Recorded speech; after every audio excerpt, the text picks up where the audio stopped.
ఓం నమ శివాయ. శ్రీ శివనందీశ్వర స్వామి దేవస్థానం, కడమల కాల్వ, బండ్యాత్మకూరు మండలం.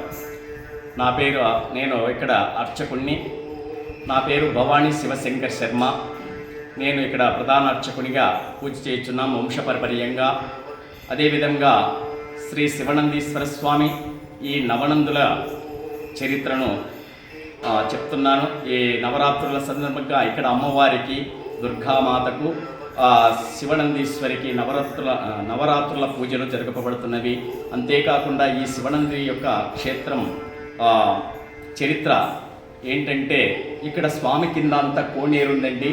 స్వామి కింద కోనేట్లో నుంచి స్వామి వచ్చేసి 72 అడుగులు ఉంటాడు. కింద ఎంత ఉంటాడో తెలియదు. ఈయన పాతాళ లోకం నుంచి వచ్చినటువంటి స్వయంభులింగం, రుద్రాక్ష కలర్లో రెడ్డుగా ఉంటాడు. అంతేకాకుండా ఈ 9 నవనందులు కూడా మానవులు ప్రతిష్ఠించినేటి కాదు, దేవతల ద్వారా సృష్టించబడినేటివి. మహానందీశ్వరుడైన పుట్టాకారంలో అక్కడ ఎందుకు శిలగా మారాడంటే, నంద్యాల పట్టణాన్ని నందన మహారాజు అని ఒక రాజు పరిపాలించేవాడు. ఆ రాజుకు ఒక గోవుల మంద ఉండేది. ఆ గోవుల మందలో ఒక నందన గోవు అనేది నిత్యం శివపాలునికి పుట్టలో పాలిచ్చేది. అలా ఇస్తూ ఇంటికి వచ్చేసరికి దూడకు పాలుండేవి కాదు. అలా కొద్ది రోజులు జరిగిన తర్వాత రాజుకు అనుమానం వచ్చేసి, పశువులు కాసేవాడే పాలు పిండుకొని వస్తున్నాడేమో అనుకొని ఒకరోజు చెట్టు మీద కాపల కాస్తాడు. ఆయన అక్కడ కాపలకాయగా ఆ ఆవుల మందలో నుంచి నందనగోవు అనేది పుట్ట దగ్గరికి పోయి శివబాలునికి పాలధార వదులుతూ ఉంటుంది. అది రాజు చూసి ఆ పుట్ట దగ్గర ఆవు ఏం చేస్తుందని ఆయన చెట్టు మీద నుంచి దిగి నెమ్మదిగా అక్కడికి పోసాగా, ఆకుల శబ్దానికి ఆవు బెదిరి పుట్ట మీద పాదం పెట్టి పక్కకు తొలిగిపోతుంది. అప్పుడు అక్కడ శివుడు, పార్వతి ఇద్దరు ప్రత్యక్షమై బ్రహ్మ, విష్ణు, మహేశ్వరాని 3 కోనేరు దోవించి గుడి కట్టియమని పుట్ట ఆకారంలో అదృశ్యమైపోయారు. అందుకే ఆ నందన మహారాజు కట్టించాడు కాబట్టి మహానంది అని పేరు వచ్చిందండి. వినాయక నంది పూజా సమయంలో అక్కడ శివుణ్ణి ప్రతిష్ఠించుకొని పూజ చేసుకున్నటువంటిది వినాయక నంది. గరుడ నంది గరుత్మంతుడు ప్రతిష్ఠించాడు. సూర్యనంది సూర్యుడు ప్రతిష్ఠించాడు. సోమనంది చంద్రుడు ప్రతిష్ఠించాడు. నాగనంది నాగేంద్రుడు ప్రతిష్ఠించాడు. పద్మనంది బ్రహ్మ, సరస్వతి వాళ్ళు ప్రతిష్ఠించినటువంటిది పద్మనంది అంటారు. అదే కాకుండా కృష్ణనంది కృష్ణుడు ప్రతిష్ఠించాడు. ఈయన స్వయంభుగా వెలిశాడు కాబట్టి సొంత పేరు శివనందీశ్వరుడు. అంటే ఈ 9 నవనందులు కూడా మానవులు ప్రతిష్ఠించినేటి కాదు, దేవతల ద్వారా సృష్టించబడినేటి కాబట్టి ఈ 9 నవనందులు ఒకే రోజు దర్శించుకున్నటువంటి వారికి కాశీకి పోయించినంత ఫలితం, ఒక భూమండల ప్రదక్షిణ చేసినంత ఫలితం. భూమండల ప్రదక్షిణ ఎవరు చేశారు? వినాయకుడు, సుబ్రహ్మణ్యేశ్వర స్వామి. ఆ ఫలితం కూడా మనకుందని పురాణంలో చెప్పబడింది. అంతేకాకుండా ఈ 9 నవనందుల్లో ఈ శివనంది క్షేత్రం అనేది ఫస్ట్ వెలిసినది. ఆ స్వామి వెలిసినదుడుక ఈ యుగంలో కాదు, త్రేతాయుగంలో ఇక్కడ వెలిశాడు. ద్వాపర యుగంలో పాండవులు అరణ్యవాసం వచ్చినప్పుడు బయట శివనంది క్షేత్రంలో బయట ఉన్నటువంటి 5 గుళ్ళు కూడా, ఆ 5 శివలింగాలు పాండవులు ప్రతిష్ఠించినేటివి. ఈ యుగంలో స్వామి అదే త్రేతాయుగం, ద్వాపరయుగం, కలియుగం. ఈ కలియుగంలో 2వ పులికేశిరాజు ఈ శివనంది క్షేత్రాన్ని నిర్మించాడు. అంటే స్వామి వెలిసింది మాత్రం త్రేతాయుగం, ద్వాపరయుగం, కలియుగం. ఈ కలియుగంలో ఈ గుళ్ళు కట్టారు. ఈ గుడి కట్టించి 1600 సంవత్సరాలండి.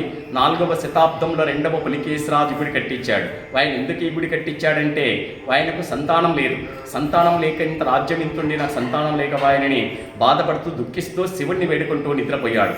ఆ నిద్రలోనే స్వామి కలలో వచ్చేసి, ఫలాన్సాట్ని వెలిసినాను, అక్కడ గుడి కట్టిస్తే నీకు సంతానం కలుగుతుందనగా ఆయన ఈ కళ ఉత్తదాన్ని అనుకొని మరుసటి దినం ఇట్లా పర్యటనకు వచ్చి ఇక్కడ చూడగా స్వామి కోనేట్లో వెలిసినటువంటి స్వామిని చూసి ఆశ్చర్యపోయి, నా కళ నిజమైనది కదా అనుకొని స్వామికి అభిషేకాలు, పూజలు చేసుకొని వెళ్ళాడు. తర్వాత కొద్ది రోజులకు ఆయనకు సంతానం కలిగింది. ఆ సంతానమే చాణక్య మహారాజులు వాళ్ళు కట్టించినటువంటి గుళ్ళండి. ఇక్కడ మహాశివరాత్రి జాగరణ రాత్రి 12 గంటలకు, ఇక్కడ లింగోద్భవం టైంలో 12-2 గంటల మధ్యలో 5 శిరసల నాగేంద్రుడు వచ్చేసి స్వామిని దర్శించుకొని స్వామి యొక్క పూలమాల తీసి స్వాముల శివపార్వతులకు కళ్యాణం జరపమని మాల ఇస్తాడు. ఇక్కడ ఆ మాలతోని స్వామివారికి కళ్యాణం జరుగుతుంది. అంతేకాకుండా ఇక్కడ నాగబంధనం అనేది ఉందండి ఈ క్షేత్రానికి. ఈ నాగబంధనం ఉన్నటువంటి క్షేత్రంలో రావుకేతులకు చాలా పవర్ఫుల్ అండి.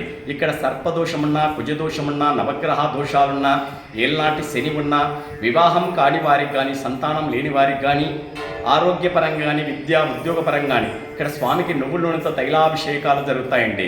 అది ఆదివారం, సోమవారం, మంగళవారం జరుగుతాయి. అలా చేయించుకున్నటువంటి వారికి సర్వదోషాలు తొలగిపోతాయి. డేట్ ఆఫ్ బర్త్ అవసరం, జాతకం అవసరం, జ్యోతిష్యుని అడగాల్సి పనిలే.